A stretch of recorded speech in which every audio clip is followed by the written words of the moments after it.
to be able to quantify or like qualify time is actually very interesting because if we really think about it, time doesn't necessarily exist, would you say? I guess the way I view it is that there is no past or future. The only time is now. But that's what I'm saying. Like, but I get the. Go ahead, my bad. No, I was gonna say I get the philosophy underpinning that, but there was literally a time where your parents had to leave Vietnam. You know what I'm saying? Right. That actually happened. They actually had to experience the drink of salt water, not having the knowledge of that dehydrating them. Like that actually happened back in time in the past. And to completely discount that is disingenuous to their experiences, especially when it's your people. Right.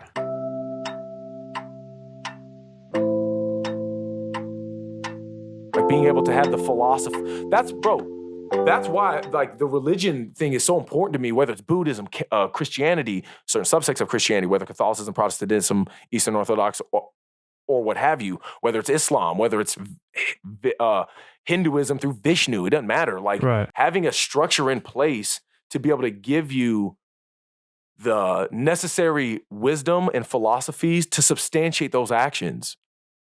And when people don't believe in any sort of God or have any sort of system in place to give them at least an insight to those actions, they default to who? And they default to what? Earthly material. I saw in your notes you said 3-dimensional, but it's technically 4-dimensional because you have to include time also. 3 dimensions is length, width, and height.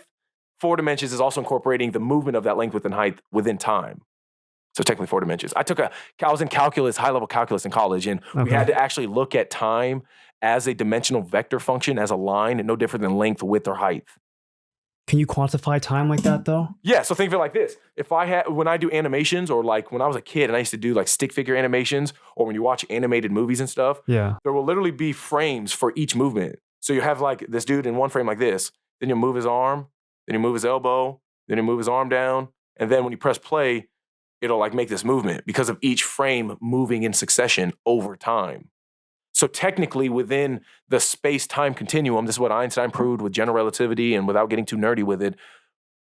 But in the early 1900s, in the early 20th century, science and math got to such a point, especially with the way they could experimentally utilize the information that they were proving, where they proved that time and space are one unit, one cohesive unit that moves fluidly together within a fabric of space-time.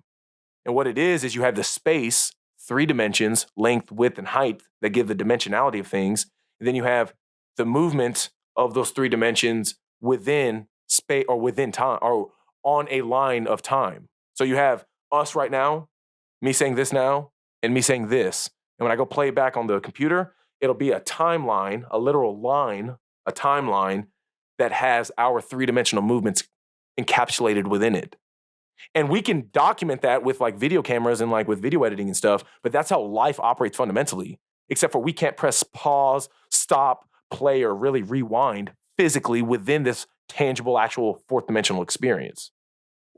So like you said... Well, did that make sense at first? I wasn't rambling, right? No, you're good. Okay, it doesn't make sense. It doesn't make sense. I'm over here trying to talk about like space-time geometry. No, it's really cool that you mentioned that kind of stuff because like to be able to quantify or like qualify time is actually very interesting because if we really think about it, time doesn't necessarily exist, would you say?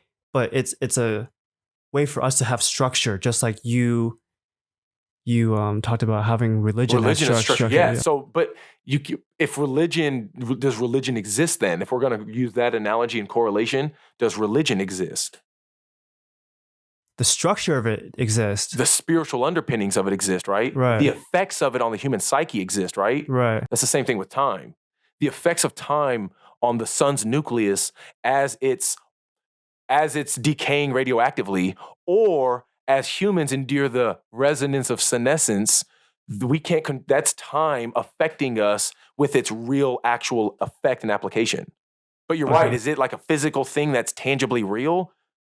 It's as real as love. It's as real as God. But we believe it to be real. But we believe it to be real based off of its physical implications. Like if I press pause on this computer right now, That's a pause in time with respect to what this computer is recording. We can't do that in real life, so it's hard for us to comprehend life as a perpetually moving movie, essentially, where each moment, each second, each Planck second in time is a frame within a movie being played until eternity. That kind of makes sense? No, it makes sense. Have you ever thought of it like that? I guess the way I view it is that there is no past or future. The only time is now. But that's what I'm saying. Like, but I get the. Go ahead, my bad. No, I was gonna say I get the philosophy underpinning that, but there was literally a time where your parents had to leave Vietnam. You know what I'm saying? Right. That actually happened. They actually had to experience the drink of salt water, not having the knowledge of that dehydrating them.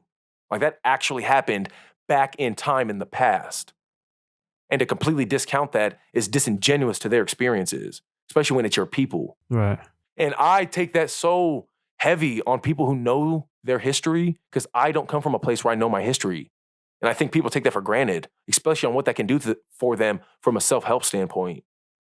I think it's Maya Angelou, and if it was her that said this, I don't really like it. But it's like if you don't know where you come from, then you don't know where you're going. And I never knew where I came from.